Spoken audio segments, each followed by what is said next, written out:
Sugeng Siang, selamat siang. Jumpa lagi dengan Mbak Melati dari Jawa Timur.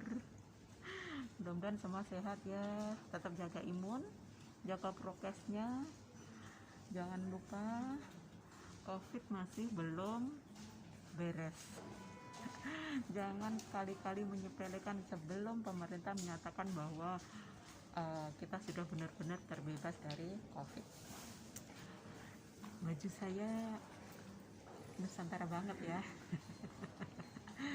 Ini mah kalau zaman dulu itu dibuat kebaya gitu cantik. Dan ibu-ibu jadi penjual jamu gendong itu jadi sangat khas gitu ya, Jawa banget nih, Nusantara banget gitu ya. Saya mau bikin apa itu tentang sanepan-sanepan yang ngobrol tentang sanepan-sanepan yang apa ya istilahnya, dulu semacam ramalan ya dari leluhur kita. Itu ada ramalan kelak akan ada begini, kelak akan ada begini. Itu kan cuma sejenis simbol-simbol sanepan-sanepan, nggak beda dengan orang gurun. Orang gurun pun juga semua sanepan, ada malaikat, ada iblis, ada surga, neraka, disiksa, apa segala macam, sirotol mustaqim, semua itu adalah cuma simbol-simbol. Ada masjid, ada semua simbol, kubah ada, semua simbol, cuma simbol saja. Cuma kita kebiasaan dengan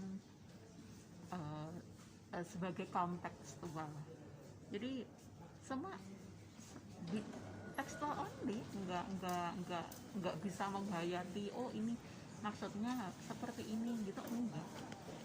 Udah, itu sudah saya bahas di video-video sebelumnya, jadi nggak usah bahas itu. Saya udah banyak bahas tentang simbol-simbol mereka, tentang kiamat lah, tentang dajjal lah, tentang apa segala macam. Semua ternyata cuma simbol. Zaman akhir pun iya kan, cuma simbol kan. Jadi bukan zaman akhirnya dunia ini hancur lebur, bukan, tapi hancurnya ajaran gurun tersebut. Itu aja, simbol semua. Dan kita sebagai kaum tekstual dibodohin selama ini. Udah, kembali ke sanepan dari leluhur Nusantara kita itu ya. Ada yang mengatakan bahwa meramalkan ya, kelak Jawa itu ada Jawa kelak kalungan besi. Apa ternyata apa Jawa terus dikalungi besi? Enggak, ternyata apa, setelah di zaman peradaban modern ini apa yang ada? Yang ada adalah di Jawa itu dilingkari oleh rel-rel kereta api. Coba. Jadi Jawanya itu kalungan besi, pakai kalung dari besi dan Jawa kan nggak ada di luar Jawa, kan nggak ada. Yang ada kan di Jawa, itu yang dari Jakarta sampai ke Banyuwangi ada rel kereta apinya. Itu dari utara, dan dari di posisi sebelah utara ada, sebelah selatan nggak ada, kalungan besi. Itu kan luar biasa leluhur kita. Kita nggak boleh tekstual terus kita cari-cari Jawa mana ya ada kalungan besi. Bodoh itu namanya. Lanjut lagi, ada lagi yang gini, nanti dulu ya, leluhur dulu meramalkan nanti Jepang itu menjajah hanya seumur jagung. Nah, itu ternyata ya enggak cuma seumur jagung tumbuh yang cuma 3 bulan langsung panen, ternyata enggak kan. Nah, itu kita bisa mengartikan bahwa dibandingkan dengan Belanda yang ada di Indonesia ada berapa tahun? 350 tahun kan. Nah, di sini karena Jepang cuma dikatakan seumur jagung, ya sangat istilahnya sangat sebentar, beda jauh dengan Belanda yang sampai ratusan tahun tadi gitu ya. Ya, ternyata seumur jagung tuh pada kenyataannya Jepang ada di Indonesia berapa tahun? 3,5 tahun. Nah, juga bisa dikata bahwa sebiji jagung ya, itu kalau kita tanam sampai berbuah, sampai bisa dipanen, lalu itu tadi jagung itu tadi dipanen lagi, apa ditanam lagi, dimakan, ditanam lagi, dipanen lagi, itu bisa sampai 3,5 tahun itu sudah hopeless kan ya. Itu artinya cuma seumur jagung, jadi bukan, ya bener juga kan ramalan leluhur kita itu bahwa cuma 3,5 tahun. Jadi 3,5 bukan 3,5 tahun, maksudnya cuma seumur jagung tadi. Berarti di mana ya, itu tadi dibandingkan dengan adanya bangsa Belanda ada di Indonesia yang ratusan tahun, sementara bangsa Jepang cuma 3,5 tahun gitu ya. Ada lagi Jawa bakalnya ada wesi mabur. Bisa dibayangkan ya, wesi kok mabur. Yang namanya basi itu kan mesti di bawah, jatuh ke bawah. Lah ini mabur kayak. Nah, ternyata apa? Ternyata adalah pesawat terbang. Wah, udah 7 menit nih. Ada lagi Jawa kelak akan terpecah jadi 2. Jadi bukan terus Jawa nanti akan pecah jadi 2 pulau gitu, enggak. Saya yakin itu sekarang ini ya, mulai bener-bener zaman sekarang ini mulai bener-bener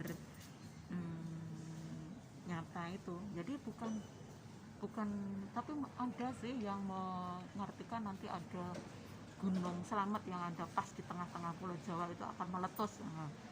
Terus emang kalau meletus terus jadi bengkah, terus yang sebelah barat jadi Jawa jadi setengah gitu, kayaknya nggak masuk akal banget.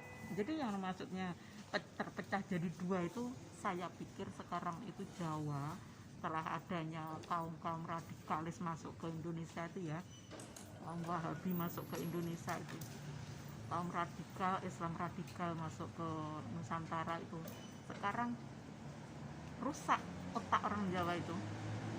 Yang satunya bisa Islam yang damai, yang satunya Islam yang radikal.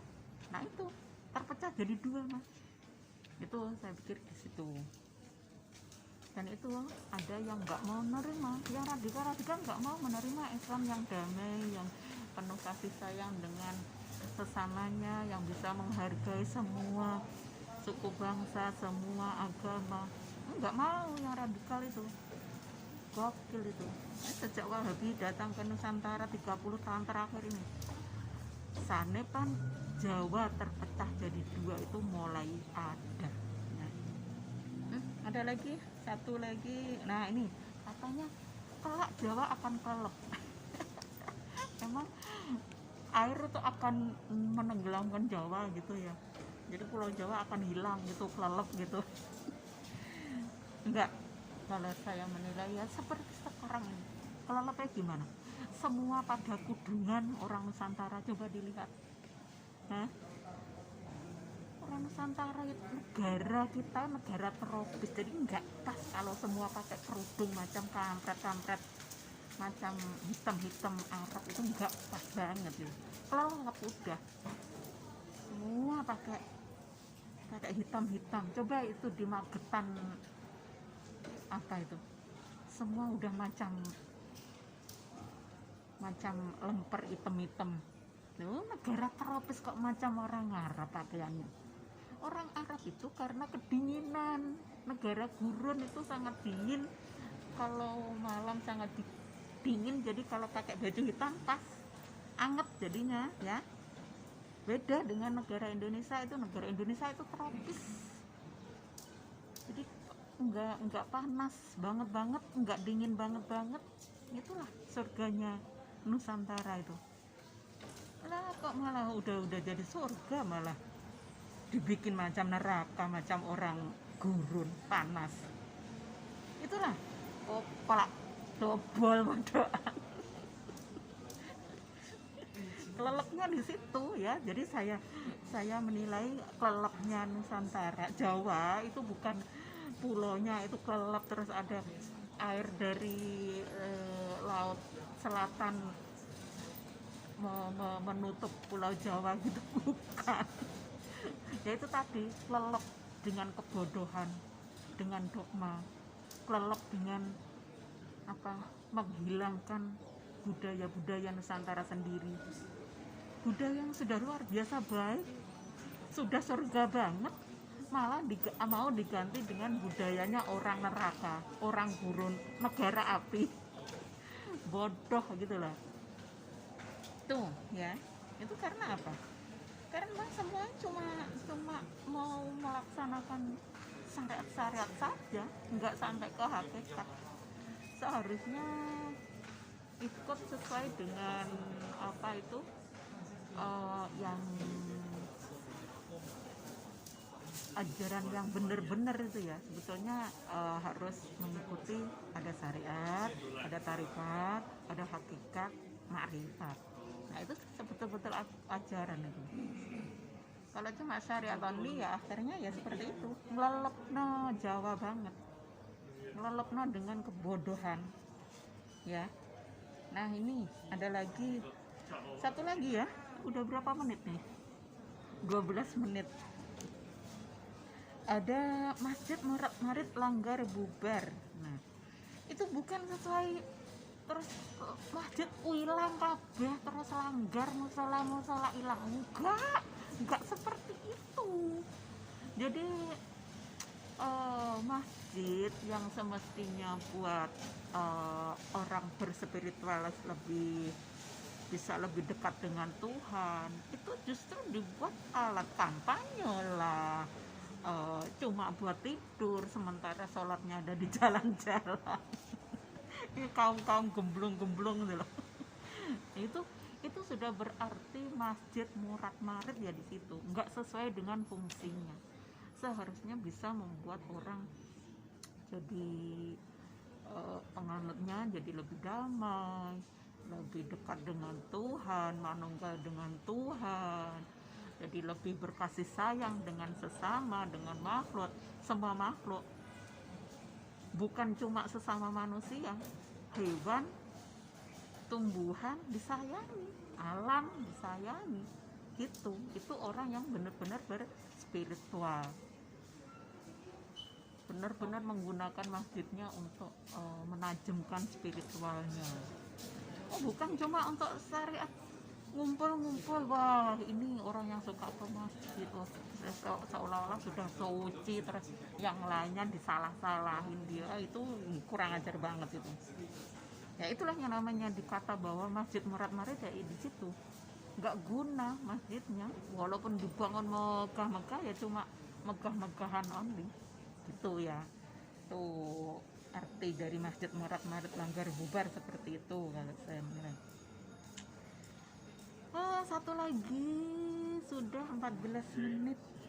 Jadi ya sebetulnya kita kembali dari semasanepan tadi, sebetulnya ya untuk kita, untuk anak cucu leluhur kita, sebetulnya bahwa kita itu cukup jadi manusia itu yang tidak merugikan orang lain, tidak menghina orang lain, tidak mengejek orang lain, tidak membunuh. Nah udah ya, jangankan membunuh manusia, membunuh binatang, mencabut tumbuhan tidak sesuai dengan kegunaannya, itu pun sudah sangat tidak, itu udah doleng, itu sudah nggak bagus ya.